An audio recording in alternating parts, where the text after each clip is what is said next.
Hi everyone. My name is Zephyr Shahrosian, and for all those who know me, you know that my family and I have recently repatriated to Armenia, and I'm a social worker by profession, and I really felt the need to be able to make this video and to be able to convey a very important message to all my family and all of my friends in the diaspora in various countries around the world, not only the country in which my family and I have repatriated from to Armenia recently, which is Sydney, Australia, but also our family and friends in Melbourne, our family and predominantly family in the United States, Germany, UK, Lebanon, Iran, Syria, Canada. I'm sure I'm missing out on some countries. But this message is for the global community. It's not specific to Armenians, but it is somewhat directed to Armenians right now. As you all know,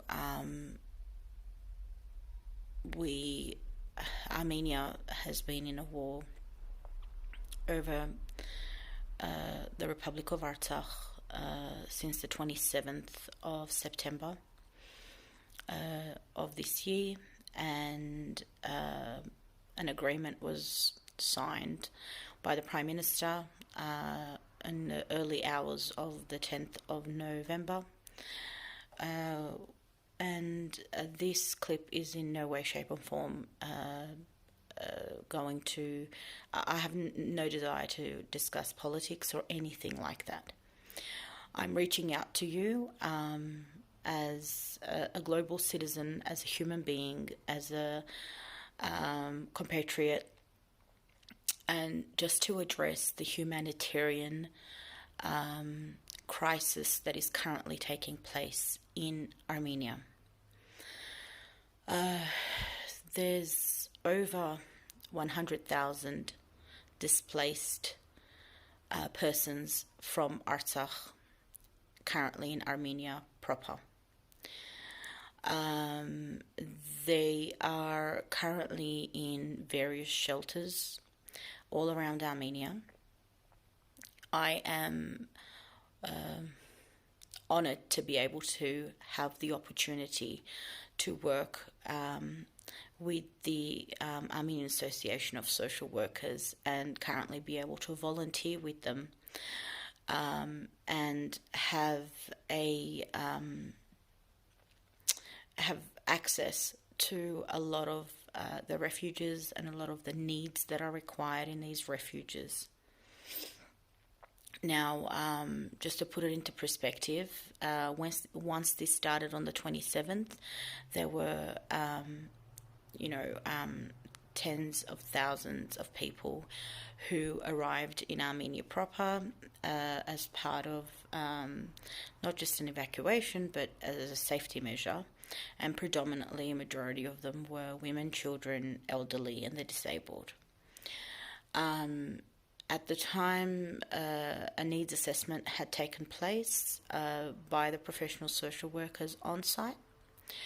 And of these, 6 were flagged as extremely high needs. And those were the ones that were placed around Yerevan. That may not be the case for every single refuge currently that is being spontaneously created as well. And there might be some information that I might miss, and I apologise for that. It's just that we really are in the middle of a humanitarian crisis, and there's new things happening on an hourly basis, and the information that I might provide to you now might be completely different by the morning and by tomorrow night.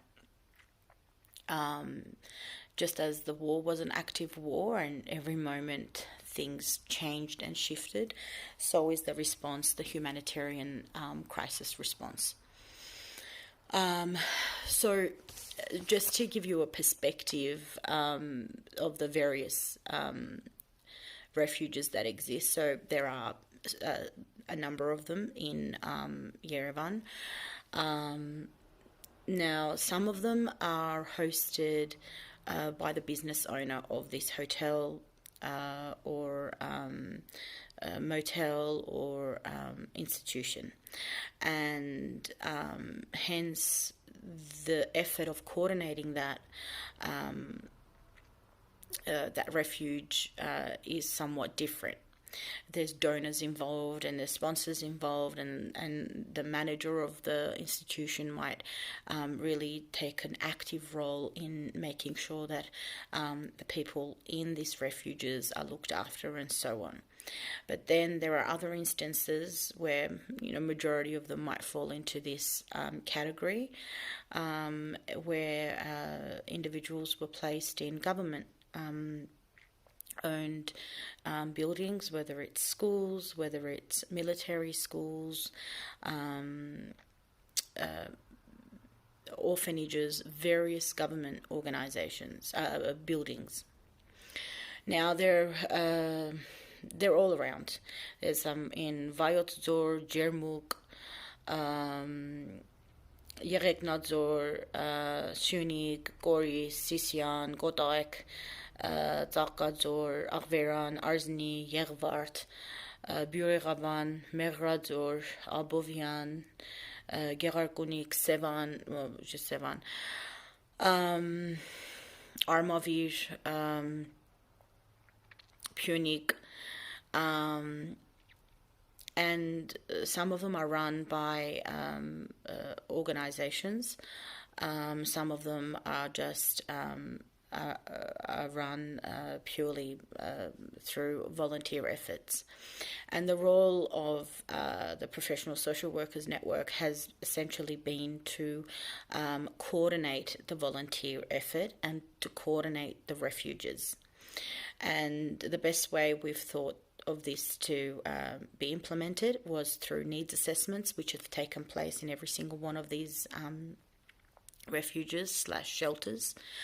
And that's highlighted key things that we currently need in each shelter for it to be functional.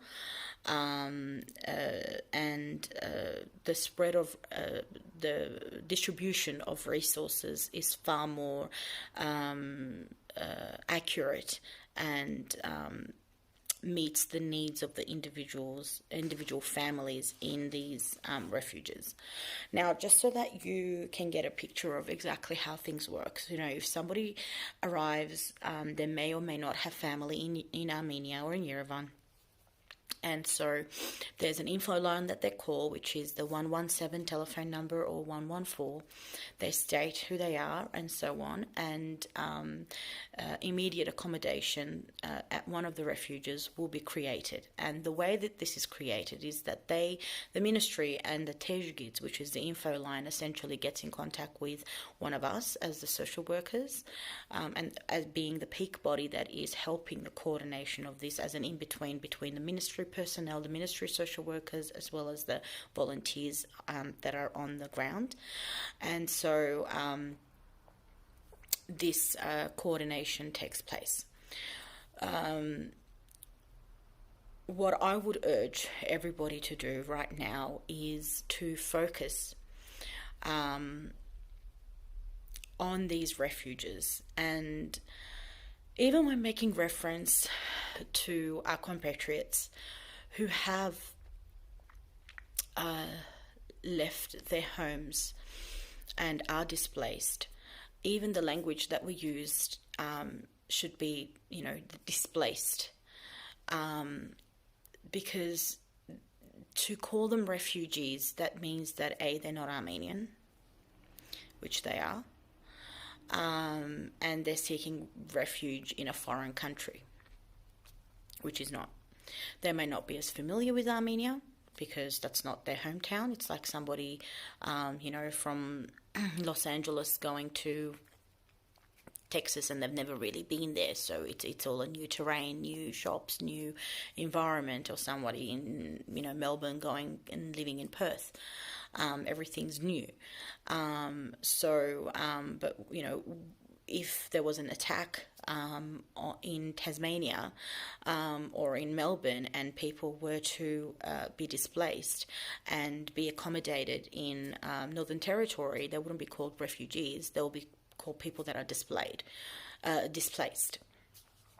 Now, what I really, really wanted to let you all know is that there are certain groups. There's 5-6 groups. The first group, which I will flag, is without a doubt our injured soldiers. I will place the links under this post, this video, of how to directly assist soldiers who have been injured. The link is 1,000 plus, and that's been around for a long time, and it's not a new concept. And they have a pretty transparent website of how to direct your help to soldiers directly. There's a second group, which was kind of the first group in the beginning, which is the first people who escaped the war in Artsakh and left bunkers or their homes and risking their life, crossed the border and entered Armenia proper. Now, they have been in refuges for the duration of the war, which was just over 6 weeks. The third group is people who have come, but they had family, for example, in Armenia proper, and they decided not to go into refuges. But then it was difficult for them to live with the family because of the circumstances of their family, or shortage of resources, shortage of finances, difficulty with so many people being cramped into a small space. And so they opted to go refuges, or some of them went with a host family.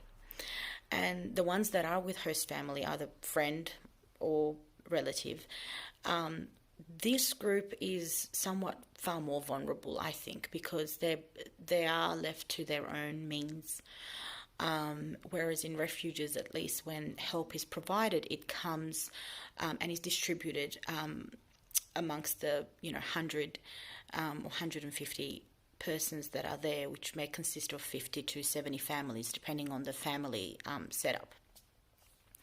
So this group is also the most vulnerable because of the access to care, depending on which region they are in. Obviously, access is easier in Yerevan, but it's not so in the regions. So the other group of the displaced. So, sorry, I had to, my phone had shut down, so I just had to continue with part 2. And I was literally just looking at the groups of the our displaced compatriots. So the next group is essentially,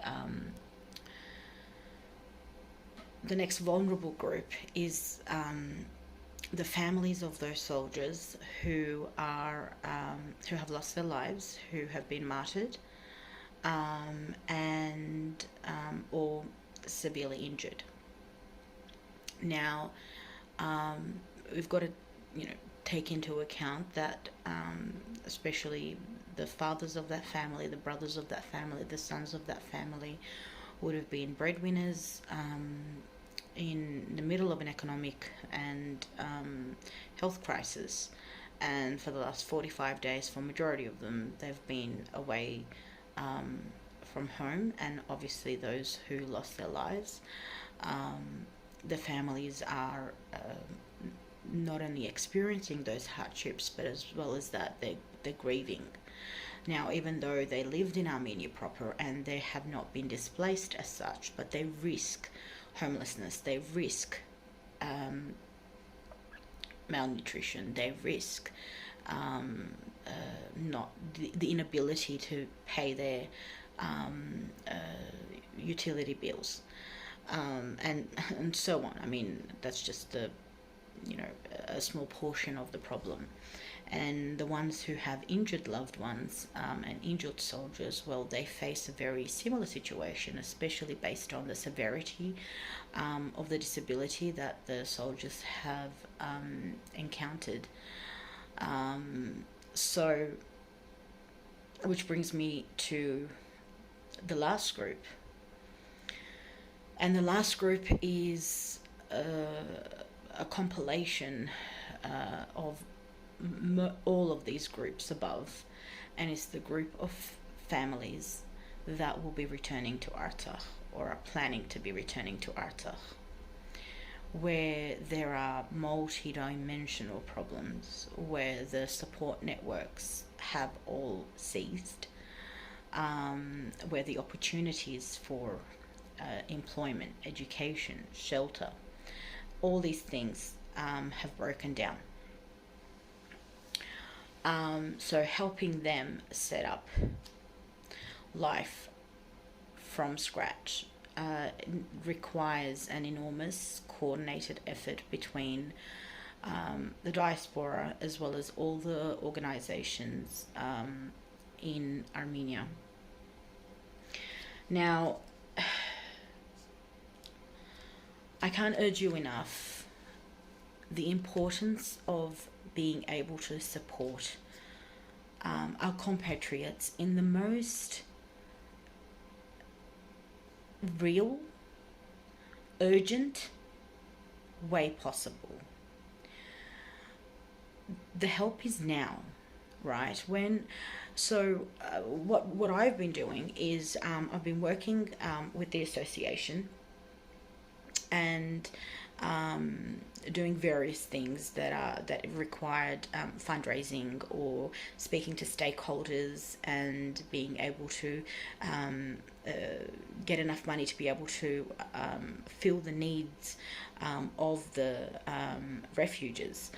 I've been fortunate enough to be able to be part of the network of a group of us that are in Yerevan, and most of us are repatriates from Australia, and we've been able to do a fundraiser and be able to address the needs of the refugees, and due to our access to the concise and thorough list of the needs that are required per refuge, we are able to address their individual needs. What tends to happen, and there's been a bit of a sort of an issue with this, was when things were being created in the beginning, refuges were being put together. It was a spontaneous effort to help in every way. Take clothes, take shoes, take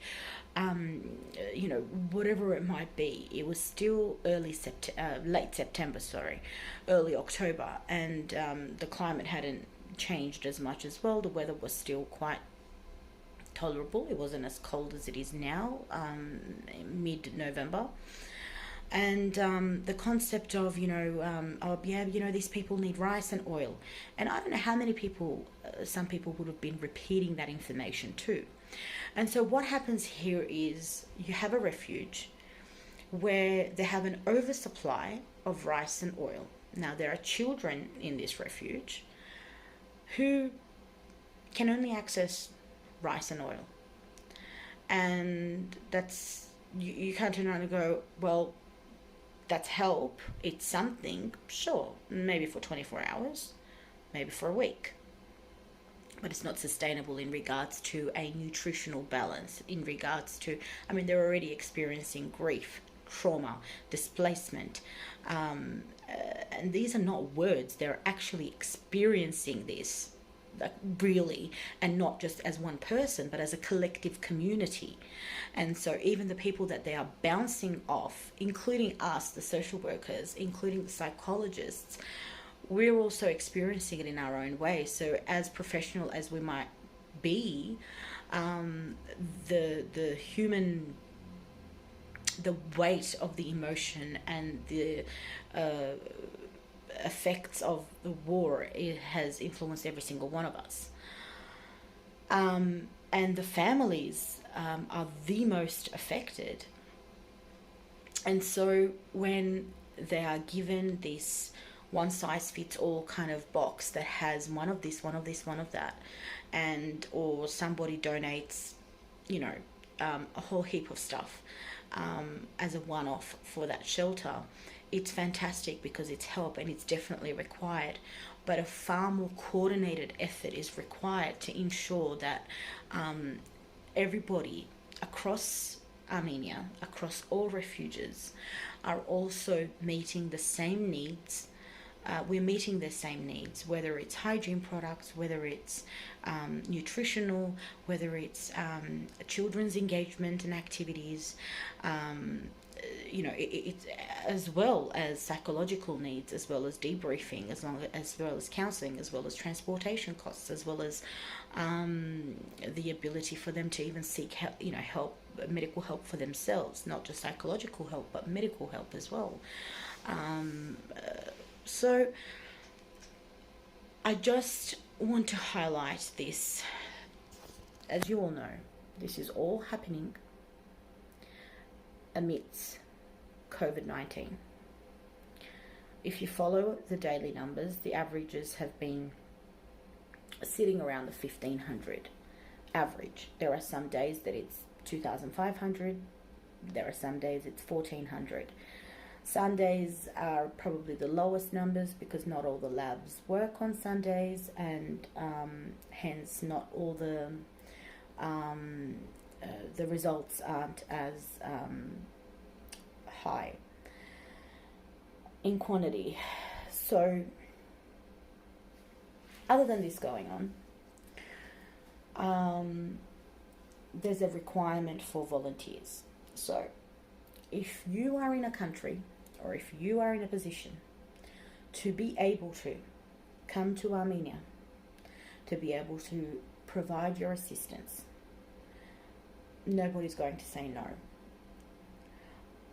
But if you are in a family circumstance where you are also the breadwinners, you've got your mortgages, you've got your circumstances, think about the cost of your plane ticket and the time you would have spent here for a month. Use that as your incentive, and the amount in lieu of your presence. These are extraordinary circumstances. As humans of this globe, we help a lot of humanitarian efforts globally. Tsunamis, wars, earthquake relief, many atrocities. But this has somehow had the least amount of media coverage because of the political motivations. And this is the only time I'm going to really brush up on the political issues, both global and internal. But as a human being, if you see atrocities taking place, use your own critical thinking, use your own thought, and use your own judgment, and reach out. There are multiple channels of help. If you're unsure of how to help, contact me, private message me, call me. My Armenian telephone number is attached to Telegram, WhatsApp, Messenger. My email address has not changed for over maybe 18 years. I've had the same email address. Contact me and I will put you in touch with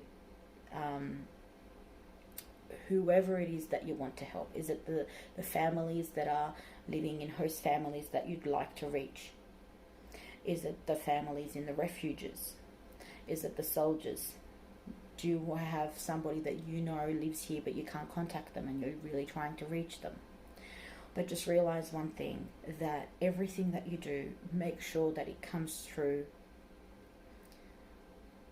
the correct avenue. And although the previous methods of donation were needed, were asked for, were advocated for, I put to you that there are alternative ways, because the help requires to be immediate. It's not going to wait for some funds to be released. It's not going to wait for various other things. This help needs to come to our compatriots in the middle of winter, right before the temperature even drops further. And we can put warm blankets on children, jackets, boots, underwear.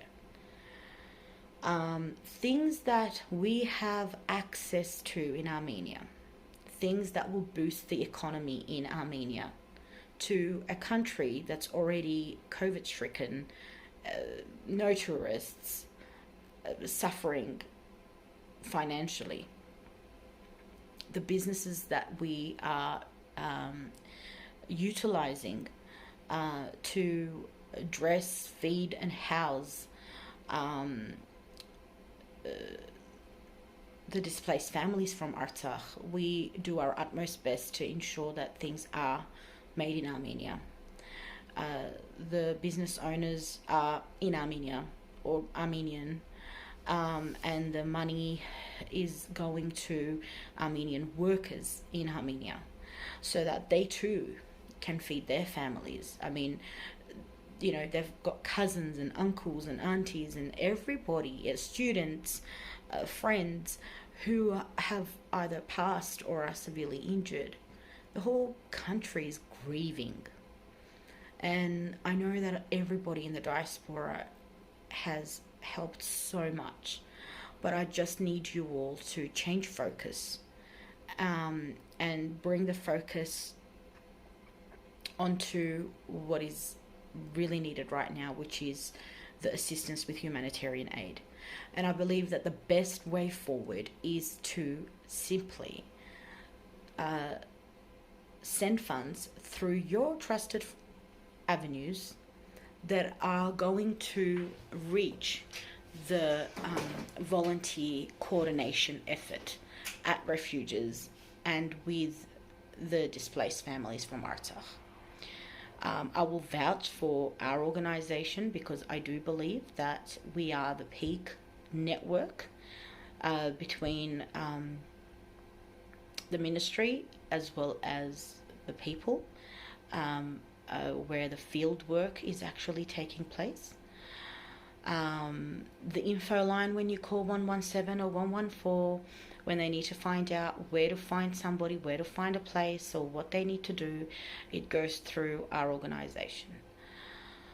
I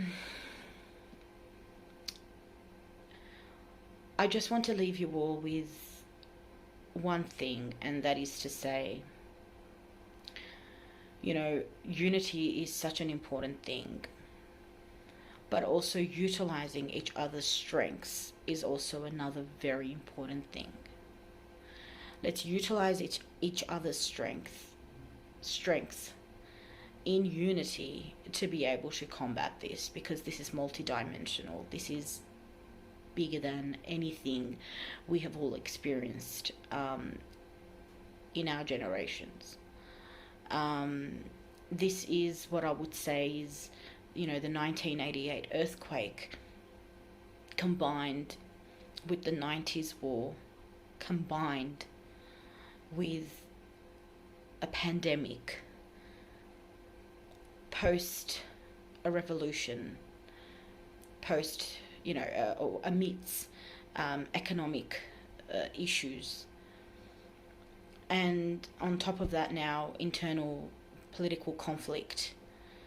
So please direct your help towards the right channels. And if you don't know what they are, who they are, reach out to me. I am a patriot. I will direct you to whichever group it is that you'd like to make your contribution to, because they are all important. There isn't one group or one issue that is more important than the other one right now.